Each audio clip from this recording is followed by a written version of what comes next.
Brain booster চ্যানেলে দশম শ্রেণীর ছাত্রছাত্রীদের আরও একবার স্বাগত জানাই। আমরা ধারাবাহিকভাবে যে কোনি গল্পটি আলোচনা করে চলেছি, আজকের তার তৃতীয় পর্ব। আমরা দ্বিতীয় পর্বে যেখানে শেষ করেছি সেখান থেকে যদি আমরা শুরু করি গল্পটা, তাহলে আমাদের ছাত্রছাত্রীদের বুঝতে একটু সুবিধা হবে। আমরা দ্বিতীয় পর্বে শেষ করেছিলাম যে খিদ্দা দুপুরে খাওয়া দাওয়ার পর সে বিশ্রাম নিতে গিয়ে তার কিন্তু আজকে চোখে আর ঘুম নেই, সারাক্ষণ কিন্তু তার মনে পড়ছে একটা প্রতিচ্ছবি, সেটা কনির।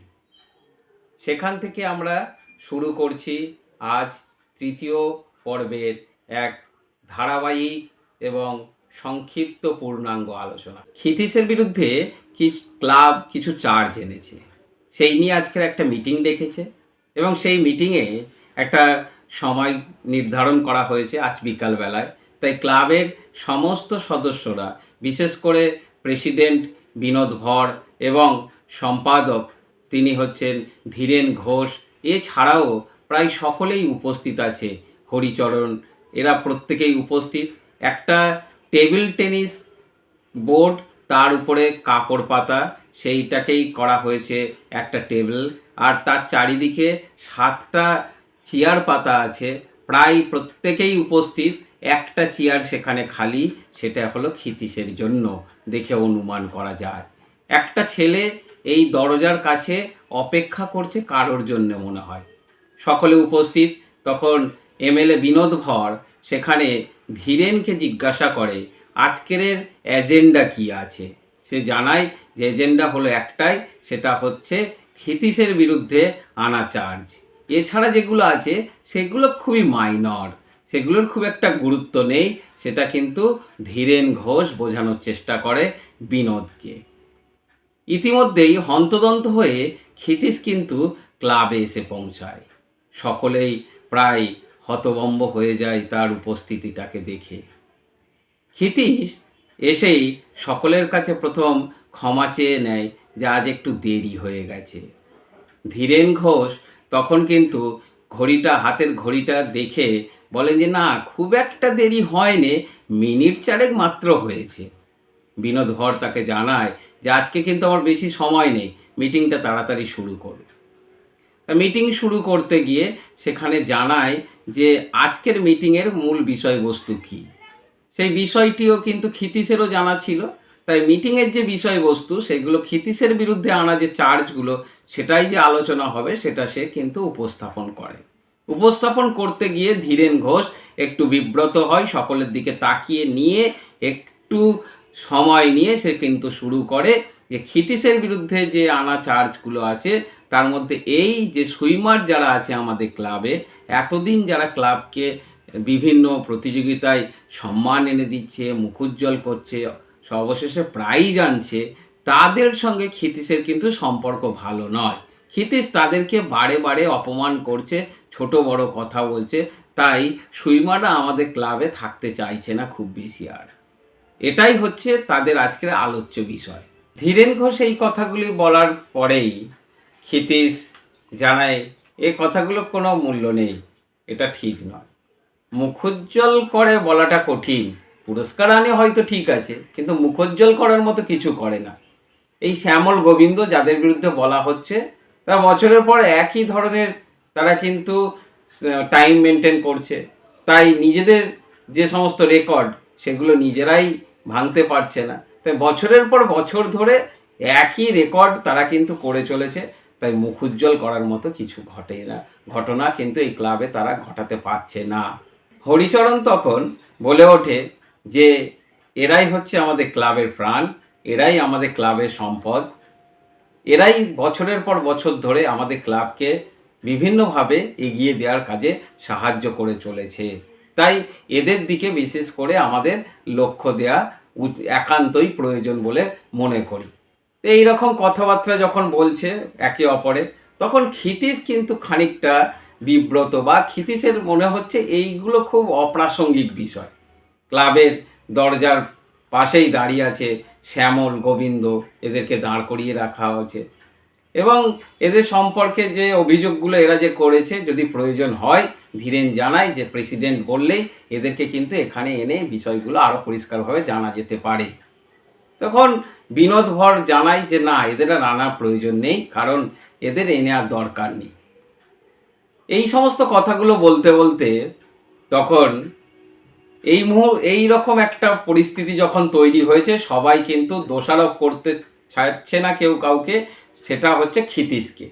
ক্ষিতীশ তখন এদের সমস্ত কথাগুলো শোনার পর যে তাহলে কি আমার বিরুদ্ধে আনা চার্জগুলো সত্যি, একবার ভালো করে ভেবে দেখেছেন প্রত্যেকে, আর নাকি আমার আর কিছু চার্জ আছে সেগুলো আরও একটু বলুন। ধীরেন তখন আর একবার চশমাটাকে নামিয়ে ভালো করে কাগজের দিকে তাকিয়ে, না এগুলোই ছিল মূল বিষয়। তখন এই কথাটা শোনার পরে ক্ষিতীশ একের পর এক তার বিরুদ্ধে আনা চার্জগুলোর উত্তর দিতে আরম্ভ করে। এবং তার প্রথম কথা ছিল যে সুইমাররা, যাদের আপনারা বলছেন ক্লাবের সম্পদ, যারা নাকি আমাদের ক্লাবটাকে বাঁচিয়ে রেখেছে, তারা দিনের পর দিন এখানে আসে, গল্প করে, জলে নামতে চায় না, এবং এদের অনুপস্থিতির হারটাও যথেষ্ট বেশি। তাহলে তাদেরকে আমি পরিশ্রম করতে দেখব না, তা সত্ত্বেও আমাকে বলতে হবে যে তাদেরকে ভালো, এটা আমার পক্ষে সম্ভব নয়, এটা আমি কখনো করতে পারবো না। এই যে বেলা এবং অমিয়ার কথা এখানে বলা হচ্ছে, অমিয়া এরা নাকি দুজন আমার জন্য ক্লাব ছেড়েছে, কিন্তু এদেরকে যে এক্সট্রা প্র্যাকটিস করতে বলি, ছেলেদের মতো বার্বেল প্র্যাকটিস করার কথা বলি, এটা তারা কিন্তু কখনো করতে চায় না। এইরকমভাবে যখন একের পর এক ক্ষিতীশ বলে চলেছে, সেই সময় বধূ চ্যাটার্জি একটু নাটকীয় মুহূর্ত তৈরি করার চেষ্টা করে, সকলকে থামিয়ে দিয়ে সে বলে, প্রেসিডেন্ট স্যার, আমি কিছু বলতে চাই। আমি বলতে চাই যে শিক্ষক হবেন বা ট্রেনার হবে এমন একজন, যিনি ছাত্রছাত্রীদের কাছে খুব শ্রদ্ধার হবেন, তিনি যা বলবেন সকলে তাই মেনে নেবেন, অর্থাৎ ট্রেনারকে খুব রেপুটেড লোক হতে হবে। বধূ চ্যাটার্জি যেটা বলতে চাইছেন সেটা কিন্তু ক্ষিতীশ বুঝতে পেরেছেন আপভাবে। বধূ চ্যাটার্জি বলতে চাইছেন এটা, আচ্ছা ক্ষিতীশ বলো তো, তুমি কখনো কোনো কম্পিটিশানে অংশ নিয়েছো, কোনো মেডেল জিতেছো? তখন এই কথাটা বলার সঙ্গে সঙ্গে ক্ষিতীশ বুঝতে পারে যে তাকে অপমান আরও তীব্র করার চেষ্টা করছে। তখন সে বলে, আপনি যেটা বলছেন আমি বুঝতে পারছি, আমি মেডেল পেয়েছি কিনা আপনি জানতে চাইছেন। আমি বলবো আমি কোনোদিন মেডেল পাইনি, ঠিক আছে, কিন্তু আমি কম্পিটিশানে নামিনি, এটা বলাটা ঠিক নয়, তবে আমি কোনো মেডেলের জন্য চেষ্টাও করিনি। এটা যদি আপনারা ভালো করে দেখেন তাহলে দেখবেন ক্ষিতীশের কথা অনুসারে যে পৃথিবীর যারা অলিম্পিয়ান চ্যাম্পিয়নদের তৈরি করে, সেই সমস্ত কোচেরা কখনো নিজেরা অলিম্পিকে জিতে আসেনি, তারা কখনো নিজেরা জলে নেমে সাঁতার শেখায়নি, কিন্তু তারা পৃথিবীর বড় বড় ট্রেনার। তখন উল্টো দিক থেকে দু একজন বলে ওঠে, এই হরিচরণ, এর কিন্তু অনেক সার্টিফিকেট আছে, অনেক কিন্তু প্রাইজ জিতেছে। তখন হরিচরণ একটু গদগদভাবে বলতে থাকে যে দেখুন, আমি কিন্তু 48 এই সময় আমি কিন্তু অলিম্পিকে অংশ নিয়েছিলাম ভারতের হয়ে, এছাড়াও আমি কিন্তু ওয়াটার পোলো টিমে সদস্য ছিলাম, সেবার একদম কাছ থেকে, অর্থাৎ 0.5-এর জন্য আমি কিন্তু পুরস্কার পাইনি। এই কথাটা বলার সাথে সাথেই তখন কিন্তু ক্ষিতীশ একটু হেসে ওঠে, এবং ক্ষিতীশের হাসিটা অন্যান্য সদস্যদের বিরক্তের কারণ হয়ে যায়। ক্ষিতীশ তখন হাসিটা থামিয়ে মাথা নিচু করে জিজ্ঞাসা করে, আচ্ছা হরিচরণ, তাহলে কোন প্রাইজটা তুমি পেতে? তুমি গোল্ড না ব্রোঞ্জ, কোনটা? তখন কিন্তু সে ভীষণ রেগে যায়, গিয়ে বলে, দেখো আমাকে এরকম করে টিপ্পনি করাটা ভালো হচ্ছে না, আমি কি প্রাইজের কথা বললাম? এই রকমভাবে তাদের মধ্যে বাকবিতণ্ডা একটু চলতে থাকে।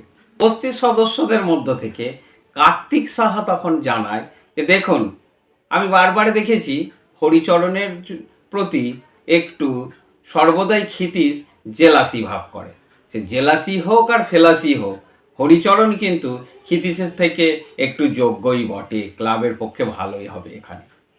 এই কথাগুলো যখন একে অপরে বলছে, সেই সময় ক্ষিতীশ ধীরেনকে জানায় যে আচ্ছা, আমার বিরুদ্ধে আনা চার্জগুলো আমি এবার কিন্তু তার উত্তর দিতে চাই। তখন প্রেসিডেন্ট বলে যে যদি আপনি প্রয়োজন মনে করে দিতেই পারেন। তখন সকলেই একটু হতভম্ব এবং ঘর পুরো শান্ত হয়ে যায়। ক্ষিতীশ সেই সময় নিজের চোখের চশমাটা এক মুহূর্তের জন্য টেবিলের সামনে রাখে, ভালো করে মুছে নিয়ে চোখটো, আবার চশমাটা পরে সে একের পর এক উত্তর দিতে থাকে। তার কাছে মনে হয় যে সারা পৃথিবী যেভাবে এখন সাঁতারে এগিয়ে চলেছে, আমরা সেখানে কিন্তু কিছুই অগ্রগতি ঘটাতে পারিনি। সেখানে একটা উদাহরণ তুলে ধরে ক্ষিতীশ, 12 বছরে আমেরিকার একটা ছেলে বা মেয়ে যে সাঁতারটা কাটছে, আমাদের এখানে শ্যামল বা গোবিন্দর পক্ষেও সেটা সম্ভব হচ্ছে না। তারা পারছে কি করে? তাদের অধ্যবসায়, আধুনিকীকরণ, এগুলোর জন্যে পারছে। এই রকম কথা বলতে বলতেই যোগু ফট করে বলে ওঠে যে এখানে কি হবে, এখানে খাবার নেই, কিছু নেই, পরিশ্রম করে ওরা খাবেটা কি? ক্ষিতীশ এই কথাটা শুনে একটু বিব্রত হয়ে যায়। সে জানায় যে আজ পর্যন্ত কোনো সুইমার আছে যারা প্রচুর পরিশ্রম করে টিবি রোগে ভুগেছে? এসব কথাগুলো সবই মূল্যহীন তার কাছে মনে হয়। এগুলো কোনো কথার কথা হতে পারে না। সেই জন্য ক্ষিতীশ এদের কথায় খুব একটা গুরুত্বও দেয় না। এই রকম বলতে বলতে যখন ক্ষিতীশ জানায়, আচ্ছা আজকের যাদের নিয়ে তোমরা বলছো ক্লাবের খুব এরা সম্মান বা গৌরব, সেই শ্যামল গোবিন্দ, এদের বয়স হয়ে গেছে, এদের মনে পচা ধরেছে, এরা কখনোই আর কম্পিটিশানে ভালো কিছু করতে পারবে না, তাই এদের ধরে রেখে কোনো লাভ হবে না। এই কথাটা বলার সঙ্গে সঙ্গে হরিচরণ বলে ওঠে, কেন? এদের দ্বারাই অনেক কিছু হবে, ওই মনে পচটচ এসব ভুল কথা, আপনি পারছেন না এটা বলুন না কেন? ক্ষিতীশ সঙ্গে সঙ্গে জানিয়ে দেয়, তাহলে হরিচরণ তুই কালকের থেকেই তুই নিজেই এইখানের চিফ ট্রেনার হয়ে যা, আমি আর সাঁতার কাটাবো না, আমি আর সাঁতার শেখাবো না, তুই তুই এদের সাঁতার শেখা। তখন সকলেই একটু বিব্রত হয়ে জানায় যে না না, আপনি কালকে থেকে আসুন, আপনি ক্লাবের পুরানো মেম্বার। তখন ক্ষিতীশ একটু বিব্রত হয়ে তাকে বলছে যে দেখো, আমি 35 বছর আগে এই ক্লাব জুপিটারে এসেছি, আমিও চাই জুপিটার ভারত সেরা হোক, আমিও চাই এখান থেকে বিশ্বমানের সাঁতারু তৈরি হোক, আমিও ক্লাবের ভালো চাই। আমার সঙ্গে এসেছিলেন ধীরেন, আর এর 5 বছর পরে এসেছে হরিচরণ। কিন্তু আজকের যখন এই কথাগুলো শুনি আমার কিন্তু খুব খারাপ লাগে। আমি মনে হয় আমি থাকাকালীন অবস্থায় ক্লাবে মনে হয় ভালো কোনো প্রাইজ আনতে পারিনি, ক্লাবে এই 3 বছর 4 বছর ধরে কোনো প্রোগ্রেস বা উন্নতি করাতে পারিনি। আপনারা ঠিকই বলেছেন। তাই হরিচরণ আগামীকাল থেকে এখানে কোচিংয়ের দায়িত্বটা নিই। এই রকম বলেই সেই ঘর থেকে ক্ষিতীশ বেরিয়ে পড়ে। বের হয়ে যাওয়ার সময় যোগু তাকে জানায় যে একটু চা খেয়ে যান, এরকম করে যাবেন না। ক্ষিতীশ বের হয়ে আসছে, এই মুহূর্তে ক্লাবের একদম দরজার সামনে শ্যামল আর গোবিন্দ দাঁড়িয়ে। এখানেই পরিচয় পাওয়া যায় একজন কত ভালো শিক্ষক হলে তবে তিনি ছাত্রদের সব কথা মাপ করে দিতে পারে। তিনি বলছেন শ্যামল এবং গোবিন্দকে পিঠে হাত চাপড়ে, দেখ তোদের অনেক বকেছি, তোদের অনেক খারাপ কথা বলেছি, কালকের থেকে আর আমি বলবো না, তোরা মন দিয়ে কিন্তু সাঁতারটা করে যাস, এটা কিন্তু ছাড়িস না। এই যোগ্য শিক্ষকের যেমন কথাবার্তা হওয়া উচিত, ক্ষিতীশ কিন্তু তার পরিচয় দেয়। এখান থেকে ক্ষিতীশ এই কথাগুলো বলে ভারাক্রান্ত মনে আজ জুপিটার থেকে বের হয়ে যাচ্ছে। 35 বছরের তার একটা সম্পর্ক, একটা নারীর টান, সেখানে যেন কোথাও একটা শিকড়ের টান আজকে তার ছেদ হয়ে যাচ্ছে। যখন সে ক্লাব থেকে বের হয়ে যাচ্ছে, তার কিন্তু চোখ সরছে না সেই কমল দিঘির জল, সেই ফ্ল্যাড লাইট, এগুলো তাকে কিন্তু আকৃষ্ট করছে। সে ভীষণভাবে আজকে ভারাক্রান্ত। পৃথিবীর হয়তো অনেক সুগন্ধি দ্রব্য আছে, তবু কিন্তু এই কমল দিঘির উপর দিয়ে যে হাওয়া বয়ে আসে এবং তার জলের যে ঝাঁঝির গন্ধ, সেটা তার কাছে এতদিন মনে হয়েছে অন্যান্য সুগন্ধির থেকেও অনেক বেশি ভালো। তাই এগুলোকে নিয়েই তার ছিল জীবন। আজকের আসার সময় সে কিন্তু এগুলোকে ভীষণ মিস করছে। দেখছে যে ফ্লাড লাইটগুলোর নিচে মানুষ, একাধিক পথচারী বা আশেপাশের মানুষগুলো সেখানে তাস খেলতে বসেছে, তারা হই হুল্লোড় করছে, মস্করা করছে, কিন্তু ক্ষিতীশের মনটা পড়ে আছে এই ক্লাবের জন্য। কালকের থেকে এই ক্লাবে সে আর কোনোদিন আসবে না, সেই জলকে আর পাবে না, সে ছাত্রছাত্রীদের আর কিছু শেখাবে না। তাই তার মনটা আজকের খুব ভারাক্রান্ত। সে কিন্তু বের হচ্ছে আস্তে আস্তে করে পায়ে হেঁটে, কিন্তু মনটা চাইছে তার এই জুপিটার ক্লাবের জন্য। পিছন থেকে এই সময় যখন তিনি রেলিংয়ে হাত দিয়ে একান্ত মনে ভাবছে জুপিটারটার দিকে তাকিয়ে, তখন পিছন থেকে ভেলো ডেকে ওঠে, দাদা বাড়ি যাবে না? আজকে কি হলো ক্লাবে? হঠাৎ করে তার ঘোর ভেঙে যায়। তখন সে বলে, না কিছু তো হয় না, ওই বললাম কালকে থেকে আর আসবো না এই ক্লাবে। তখন ভেলো জানায়, ঠিক করেছো দাদা, ওরা তোমাকে বড্ড অপমান করছিল, তুমি আসবে না বলেছো, এটা ঠিকই হয়েছে। ক্ষিতীশ এই রকম কথা বলার পরে ভেলো তাকে জানায়, তাহলে দাদা কালকে থেকে কি করবে? ক্ষিতীশ বলছে যে পুরো বেকার হয়ে গেলাম রে বল, কালকে থেকে কী করবো বলতো? না, এবার তাহলে বৌদির দোকানটায় তুমি একটু সময় দাও, সেখানে একা মেয়ে মানুষ, তিনি পারেন না সব কিছু। তখন ক্ষিতীশ জানায় যে হ্যাঁ ভাবছি, কিন্তু বুঝলি তো, তোর বৌদি হয়তো হাইটে আমার থেকে কম হতে পারে, কিন্তু কাজের ক্ষেত্রে সে কিন্তু আমার থেকে অনেক বেশি লম্বা। আমায় কিছুই পারি না, সেখানে গেলে দারোয়ানি ছাড়া আমাকে কিছুই আর রাখবে না। এই রকমভাবে কিছুটাই তাচ্ছিল্য, কিছুটা একটু আনন্দ উপভোগ করার চেষ্টা করে। কিন্তু তার অভ্যন্তরভাগে যে লুকিয়ে আছে জুপিটারে, যে জুপিটারের প্রতি তার একটা মায়া, মমতা, স্নেহ, সে চায় যে জুপিটারে ছাত্র তৈরি করবে। সে এতদিন সংসারের দিকে তাকায়নি, 35টা বছর সে কিন্তু সংসারে কি হবে কি হবে না, তার সংসারের অবনতি যতই হোক, সে কিন্তু চেষ্টা করেছে জুপিটারের উন্নতির জন্য। জুপিটারে কি করে ভালো ছাত্র তৈরি করা যায়, জুপিটার আর আশপাশের ক্লাবের থেকে কত বেশি সম্মান আনতে পারে, সেটাই ছিল তার কাছে এক এবং অন্যতম ধ্যান এবং জ্ঞান। কিন্তু এই ধ্যান জ্ঞান তো তার আজকে পুরস্কার হিসাবে কি পেল? জুটলো যেটা ক্লাব থেকে, সেটা অপমান। এবং সেই অপমানকে কাঁধে করে তাকে বের হয়ে যেতে হলো আজকের এই ক্লাব থেকে। তাই সে চেষ্টা করছে, সে মনে মনে প্রতিজ্ঞা করছে যে দেখো, এই চ্যাম্পিয়ন কিন্তু তৈরি করা যায় না, চ্যাম্পিয়ন খুঁজে নিতে হয়। তাই আজকের থেকে আমি মনে মনে প্রতিজ্ঞা করছি যে এমন একজনকে খুঁজবো যেখানে আমি দেখিয়ে দেবো যে চ্যাম্পিয়ন এইভাবে তৈরি করতে হয় না, খুঁজে নিতে হয়। এত সুন্দরভাবে শেখাবো, আমার সব কিছু এর জন্য ত্যাগ করবো আবার। তখন কিন্তু ভেলো জানায়, দাদা তুমি তো জল পাবে না, তুমি কোথায় শেখাবে? তুমি চলো কালকে তাহলে অ্যাপেলোয় গিয়ে তুমি যোগ দাও।